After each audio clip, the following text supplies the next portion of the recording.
I would say if there was Afrikaner farmer genocide, I can bet you these three gentlemen would not be here, including my Minister of Agriculture. He would not be with me.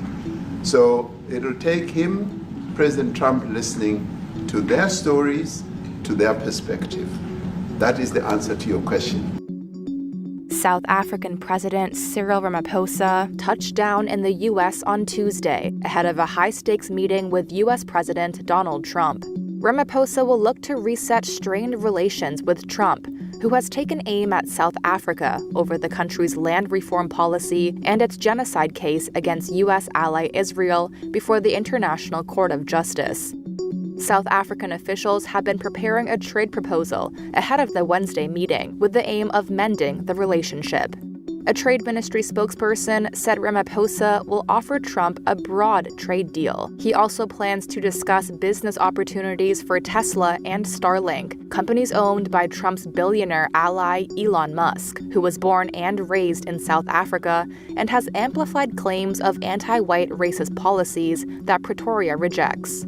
Ramaphosa's spokesperson said discussions could include favorable tariffs for Tesla's imports into South Africa in return for building electronic vehicle charging stations and licensing for Starlink.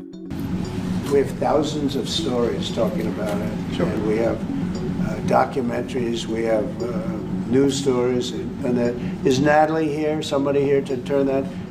I could show you a couple of things, and it has to be responded to. Yeah, sure. Let me see the articles, please, if you would. And turn the lights down. Turn the lights down, and just put this on. It's right behind you, Johan. There's nothing this parliament can do. With or without you, people are going to occupy land. These are articles over the last few days. Death of people. Death. Horrible death. South African agricultural products currently enjoy duty-free access to the U.S. market under the African Growth and Opportunity Act. That's now at risk under Trump's tariff regime. The Trump administration also cut funding to the country in February and last week granted refugee status to a group of white South Africans it said were facing racial discrimination, a claim the South African government denies.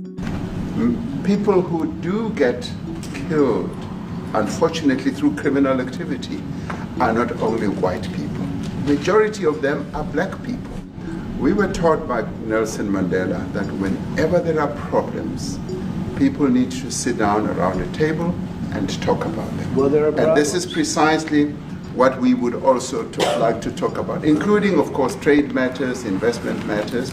So the issues that concern you as the United States. Those are all recent. Those are all deaths. Yeah, in many ways, I mean, one should say you are a partner of South Africa, and you are raising concerns, and these are concerns that we are willing to talk to you about.